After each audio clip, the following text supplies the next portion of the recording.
Hello everyone, it's me Clayton. I just finished watching the second season of Pacific Rim the Black. Now last year Pacific Rim the Black was basically a return to form when it came to the Pacific Rim series. After the disappointment that was Pacific Rim Uprising, the Black focused on a completely new set of characters and a completely different kind of story as Taylor and Haley tried to make it across Australia to get to Sydney Base in order to hopefully see their parents again, and to also escape this kaiju-infested hellhole. So, in the second season, they happen to find a complete cult of women who happen to worship the kaiju, and they're gonna try and escape their territory while also finding their way to Sydney Base to close off this series after just 14 episodes. Yeah, so after 2 years of the series, it's only a 14 episode long show, but considering that what they had to work with, I think this length is just as long as the show needed to be. Especially since in the first season there was actually very little kaiju fighting on the grand scale that we expect from the series. So the second season definitely has a lot more of that. And thankfully, Polygon Pictures' animation works really well with the CG models for both the kaiju and the mechs to make for some really fun fights.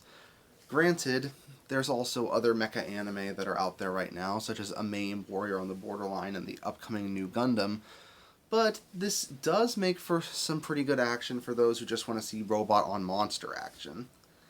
Plus, while there is a lot of arguing and bickering among the main cast in this season, I do like a lot of the character moments that they went for May, Haley, and Taylor. Heck, even Boy manages to have a few cool action scenes even though he's mostly a MacGuffin in this series, like he was in the first season. He's kind of the same thing here.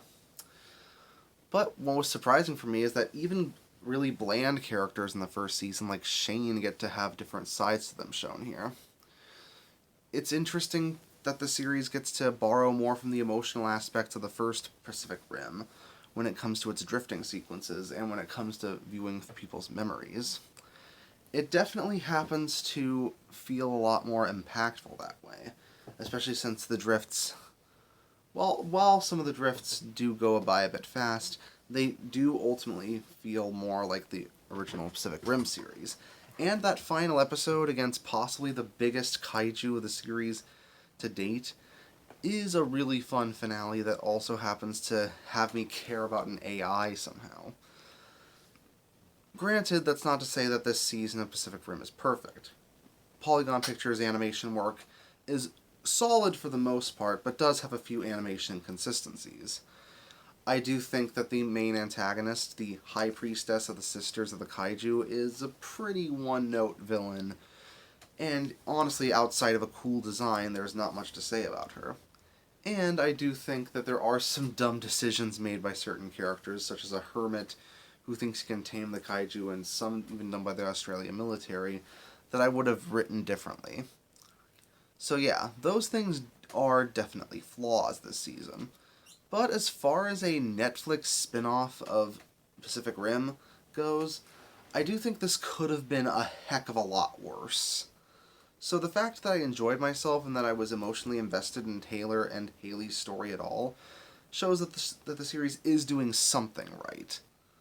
That's why I'm going to give Pacific Rim the Black as a whole a 7 out of 10. Certainly not essential viewing, but for fans of Pacific Rim, you should have a decent time with it. See you next time.